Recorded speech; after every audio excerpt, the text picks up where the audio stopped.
Today on Inside Utah Politics, a big week for LGBTQ advocates on Utah's Capitol Hill. A hate crimes bill unanimously passes committee, and a bill to ban conversion therapy is unveiled. We're breaking down the issues with Equality Utah. And we're now more than halfway through the legislative session. Can you believe it? What are the key issues to keep an eye on? Our panel will weigh in on what to expect in the final 3 weeks. Time now for Inside Utah Politics. Good Sunday morning, and thanks so much for joining us for Inside Utah Politics. I'm Glenn Mills. We begin this morning with Troy Williams, Executive Director of Equality Utah. He's here to discuss the big bills his organization is pushing for in the remaining weeks of the session. Troy, welcome back to the show. Glad to have you with us this morning. It's great to be back. You're dressed so well. I'm feeling a little competitive with you. Yeah, kind of twinning here a little bit. It's looking good. Yeah, all right, Kay. As I just said, a big week for your cause on Capitol Hill. Yeah. Let's start with the hate crimes bill. Yeah. Background, this has come up and failed year after year. That's right. We've been working on this legislation for 4 years, and we're so grateful to Senator Thatcher. He has been this intrepid, passionate champion for this issue, and he's pulling lawmakers along with him. So we passed that on Thursday. We passed out of committee unanimously. That's huge. That includes senators who have voted no in the past, by the way. That's correct. Yeah. So we're making the case about hate crimes. People are listening, and they're coming along. Talk about what this bill does. So what it does is it enhances penalties for victims who are targeted because of who they are. You know, hate crime is a bit different from a regular crime because there's two victims. There's the person who's attacked, and then there's the community to which that person belongs.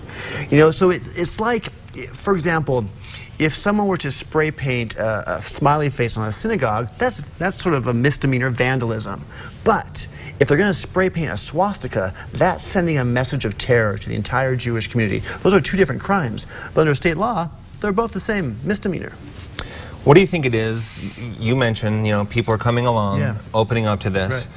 What is it that got to this point where things are starting to turn around? And Senator Thatcher's feeling it's not done yet. Right, we should mention that. Absolutely. But he's feeling better about it this year than he has in past years. There's no doubt about that. That's right. Well, when we passed non-discrimination protections for the LGBT community back in 2015, it took us 7 years to get to that point. So sometimes it's about, taking lawmakers by the hand and really engaging with them, talking with them, and working them through the issues. And often, if you make a good case, you'll bring people along. So you alluded to this already. It's not just a class for sexual orientation. There are multiple classes. Yeah, absolutely. So that there's the classic categories that the FBI track for hate crimes: or race, religion, sexual orientation, gender identity, disability, those types of characteristics. And another big movement this year is we heard the Church of Jesus Christ of Latter-day Saints say, we are neutral on this. We're not going to oppose it this year. Absolutely. I know that brought a lot of frustration in years past. That has. But again, we've been engaging with the church, and we're really grateful for them and for their engagement with us on that issue. So, the outlook. We said, again, it's not a done deal. It moves forward to the full Senate now. Yep. What I'm hearing is people are pretty confident it's going to pass in the Senate, but they're not quite sure what's going to happen in the House. What do you see the outlook being? I think we're going to pass the bill this session, all right? And if not, we're going to be back in 2020 and 2021, and we're going to keep doing what it takes to get the legislation passed. Talk about the need. Sim Gill, the Salt Lake County District Attorney, has been a big advocate of this. He says, right now I don't have the tools I need to prosecute these types of crimes. Right. So we've had an ostensible hate crime statute on the books for almost 20 years. And in those 20 years, it has yet to convict a single offender. But hate crimes are happening all throughout the state, all throughout the country, and they're on a rise.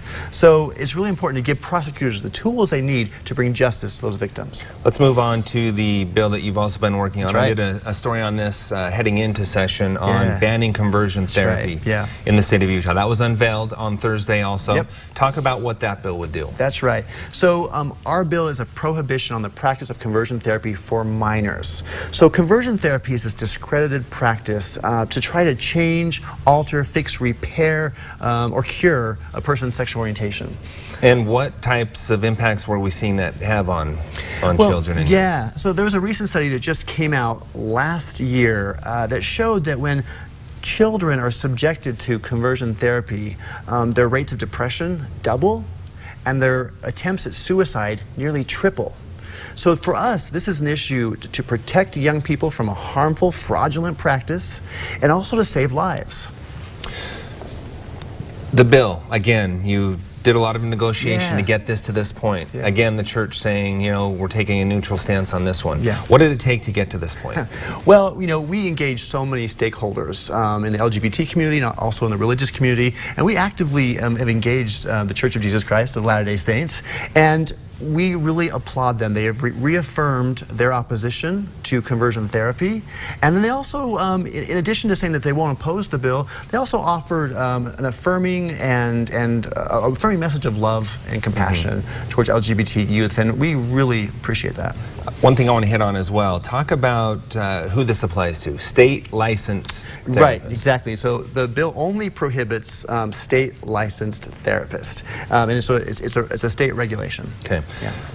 Even though the church is saying neutral, you're going to face opposition on this. Sure. You know that, and some of it's going to be LGBT issues with the Utah legislature. You know, it's you know. I don't have to tell you that, right? Right, exactly. Okay. People are going to say, look, the government shouldn't be telling me and my child how to make our decisions. Yeah. Your well, response to that? Well, I think the state does actually have a vested interest in regulating harmful medical practices. And if we know something is going to harm a child, then we have to intervene. Okay. You know people who have gone through this before. Yeah. You've kind of talked a little bit about the impact, but what did you notice in your friends who experienced this type of yeah. practice? I mean, number one, it's still happening. You know, we are talking to people who are 18, 19, 20 years old who've gone through some form of conversion therapy, and when it inevitably fails, the person going through it blames themselves.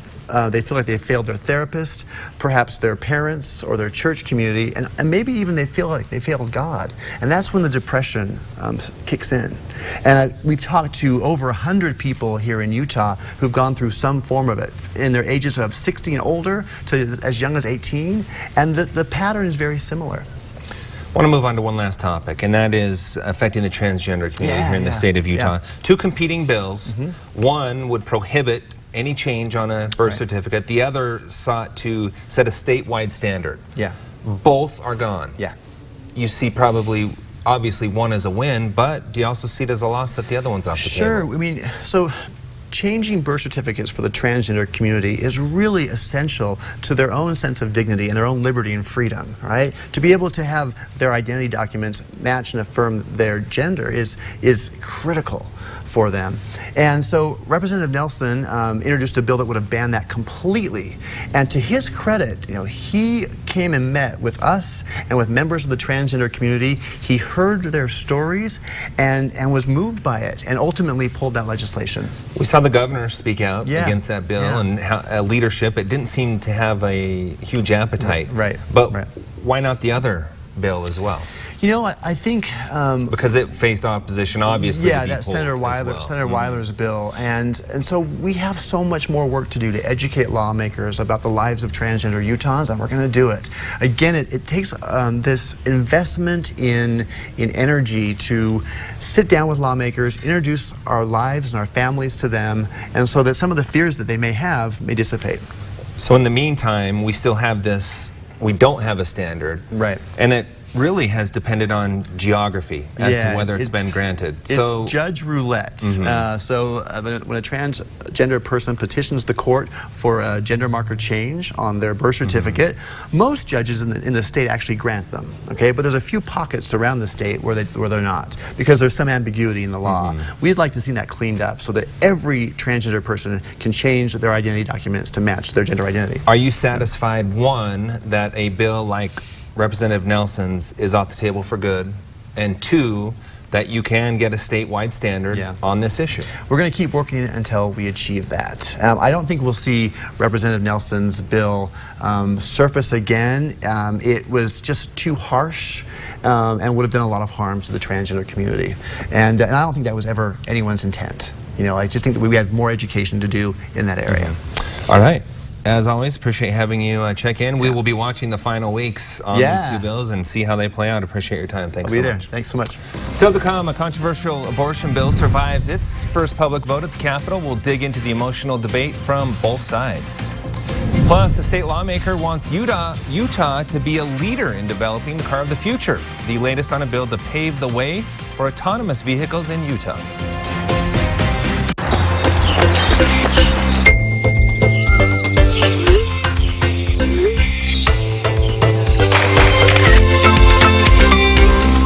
Connect with us on Facebook, Instagram, and Twitter. Behind every good food story is a great people story. From the hardworking folks behind Utah's farm-to-table scene to top chefs, landmark restaurants, and best-kept secrets. Join Taste Utah as we travel the state uncovering Utah's ultimate dining destinations. And conquering Utah's culinary landscape one bite at a time. Taste Utah Sundays at 9:30 a.m. on ABC4 Good for Utah or online at tasteut.com. At Toyota, our President's Day sales event is calling. Take the legendary Tacoma off the beaten path and boldly explore the home of the brave. Get a historic deal before it's history. Right now, lease a new 2019 Tacoma for just $269 per month or get $1,500 cash back on a 2019 Tundra. Find yours at Toyota.com. Toyota, let's go places. I'm living on the air on MeTV. Cincinnati? On Cincinnati, WKRP. I'm serious, Johnny. So am I. We're on WKRP in Cincinnati. Weeknights at 8:30 on MeTV 4.2 Utah. Welcome back. A controversial bill to limit abortion rights took a step forward during the week on Utah's Capitol Hill. People on both sides of the issue, including Utah's biggest healthcare provider, lined up to share thoughts before it got the green light from committee. Inside a packed committee hearing room. If we're itching to spend up to $3 million in public funds on reducing abortion, we shouldn't burn it up on state attorneys to defend a bill we already know is unconstitutional. An emotional debate on abortion in Utah. I had an abortion. I was only 12 weeks along. I shudder to think what I would have gone through had it been a later term abortion. I've spent 40 years coming to terms with that. It all centers around House Bill 136, sponsored by Representative Cheryl Acton.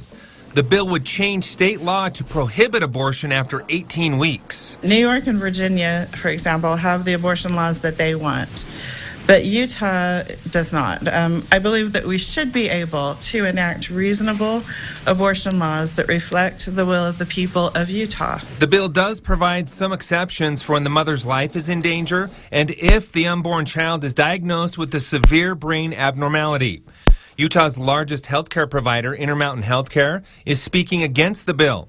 They say abnormalities not covered under the bill can go undetected until after 18 weeks. These circumstances are gut-wrenching for families, and their decision process is thoughtful and deep.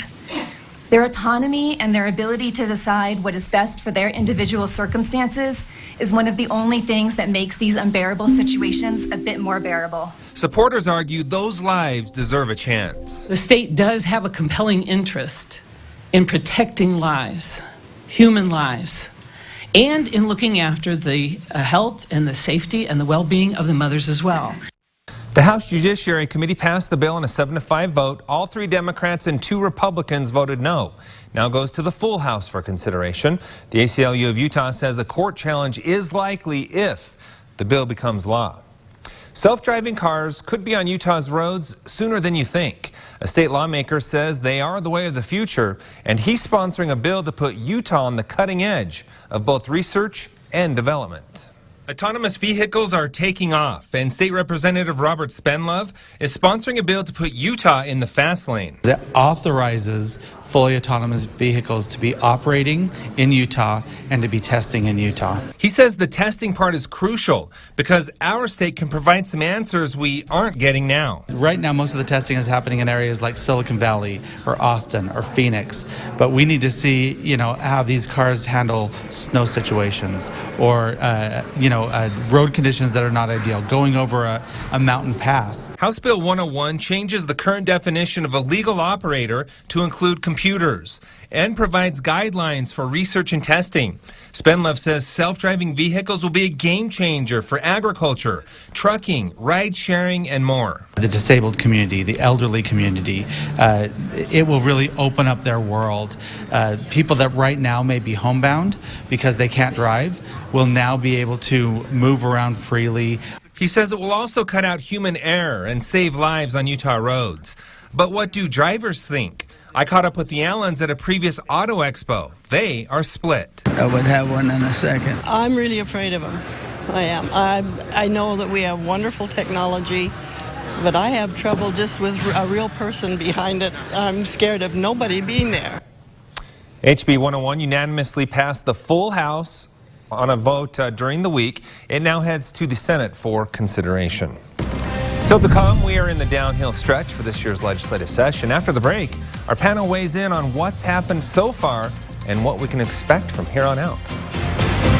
When it's hard to move, why use a walker that's hard to move? Introducing the Hurry Roll, the next level in mobility, brought to you by the makers of the Hurricane, the #1 selling cane in America. Get the Hurry Roll and a free Hurricane, the cane that stands alone, plus free shipping with a 60-day guarantee. Go to hurryroll.com and enter the code below. Hurry Roll goes anywhere, so you can do anything.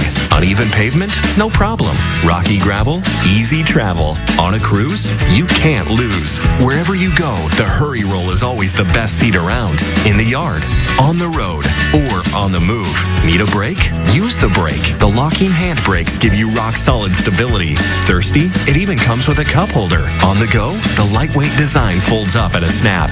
Get your Hurry Roll, free Hurricane, plus free shipping with a 60-day guarantee. Just go to hurryroll.com and enter this code. Ready, set, roll. Hurry Roll. At Toyota, our President's Day sales event is calling. Roam free in the spacious Highlander. Be a star in the tech-savvy 2019 Camry with Apple CarPlay.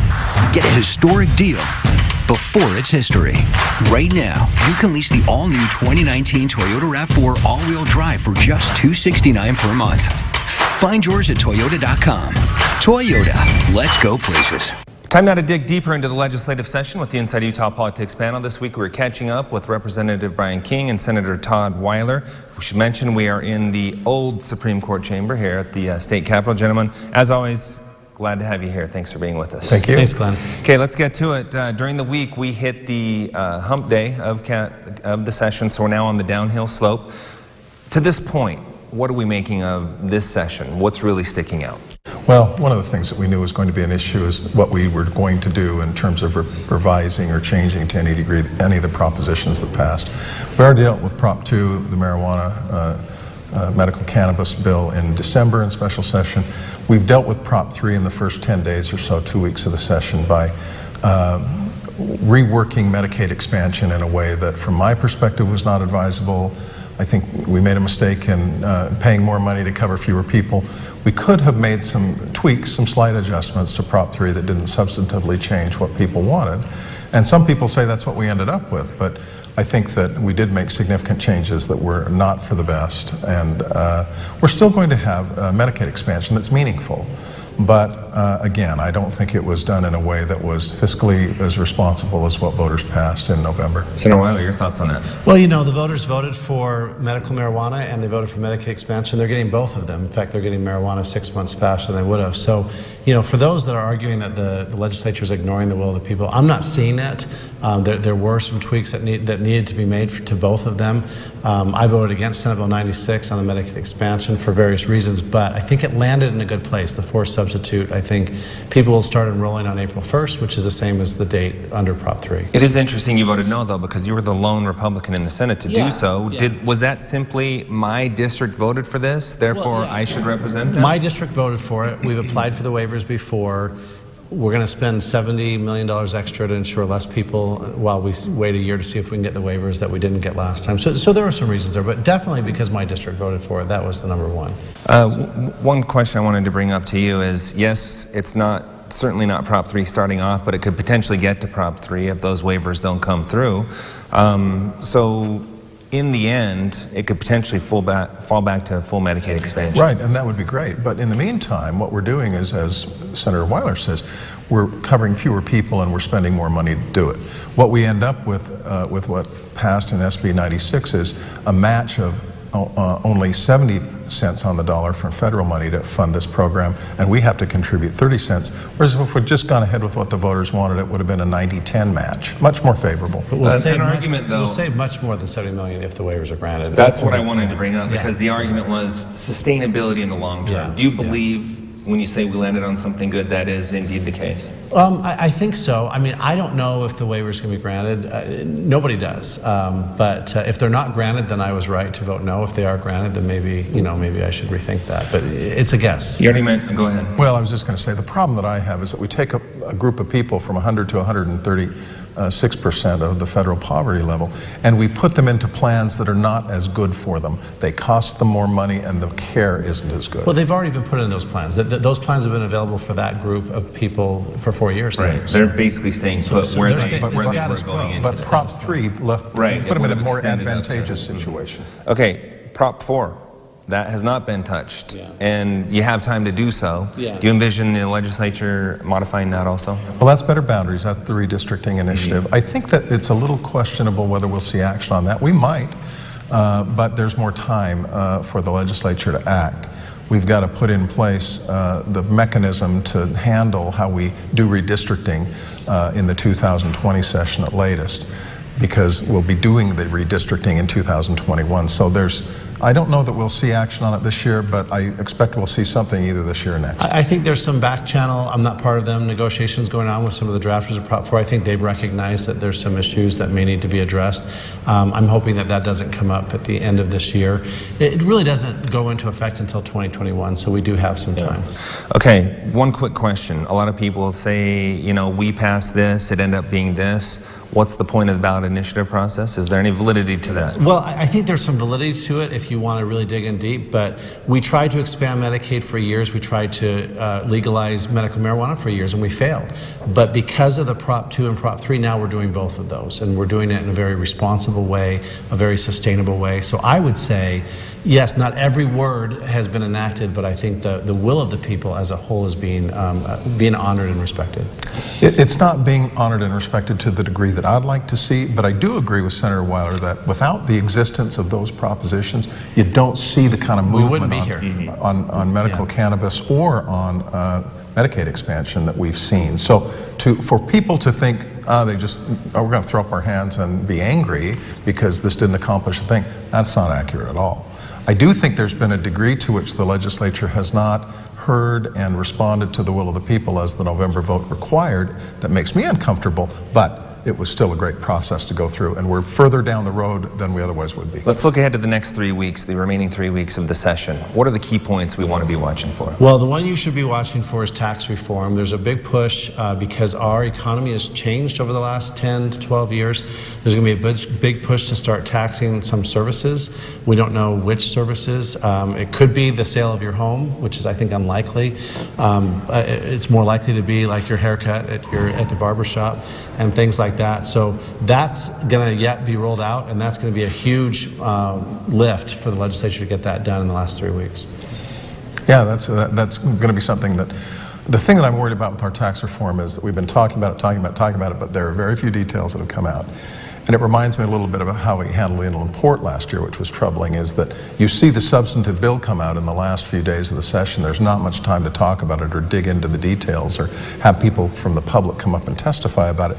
We just push something through that may or may not be as good as it could be if we had a better process. Seems to me what we're hearing right now is expect for just everybody to be upset in some way over this, as far as individual industries. Yeah, and I think to a certain extent, the later it comes out, the better, in the extent that we have 500 registered lobbyists in Utah, and we're gonna see lobbying efforts. Everyone's going to want to get their special interest exempted out, and so yeah. One thing I think that we do agree on as Democrats and Republicans is the sales tax base for the state of Utah, along with every other state, has really eroded in the last 50 years in a way that's very troubling. Well, its growth has eroded in relation to the other funds. Well, yeah, I mean, just the way the world has changed. There are plenty of examples that, we're doing more here, and it's just not even it's non-taxable economic activity. So we got to figure out a way to, I mean, you know, maybe you keep the status quo on sales tax, but you increase some taxes in other areas. But those are the kind of things that we were talking about here. Speaker Wilson called for a $225 million tax cut, and the governor said, yeah, let's do that. Let's go for it. Yeah. Do you see that happening? I don't know. I think it depends on what the details of this tax plan are. I mean, the idea is to lower the rate, and then broaden the base. And so if that's done, if it's broad enough, then we may be able to do that tax cut. But my guess would be that's going to get scaled back.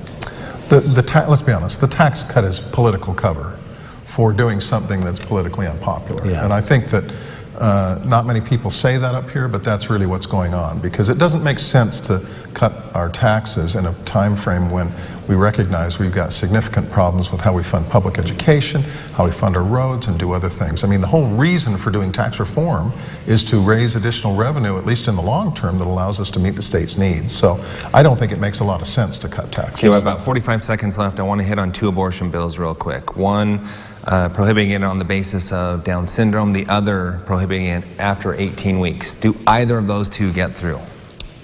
I don't know. I think the first one, Carrie-Ann Lisenby's bill, has been significantly improved since last year, so the state will not be signing up for a lawsuit. The second one still signs the state up for a lawsuit.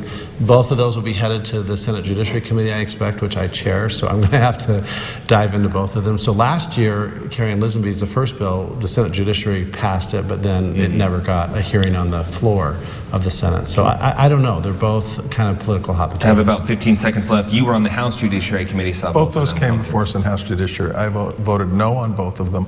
I think, as terms of the potential likelihood, Representative Lisenby's bill about Down syndrome has a better chance of getting through than the one about moving it down to 18 weeks. All right, gentlemen, great to have you with us as always. We'll watch the next couple weeks and see how it all plays out. Thanks for being here. Thanks, Glenn. Thank you. Stay with us. We'll be right back with more Inside Utah Politics right after the break.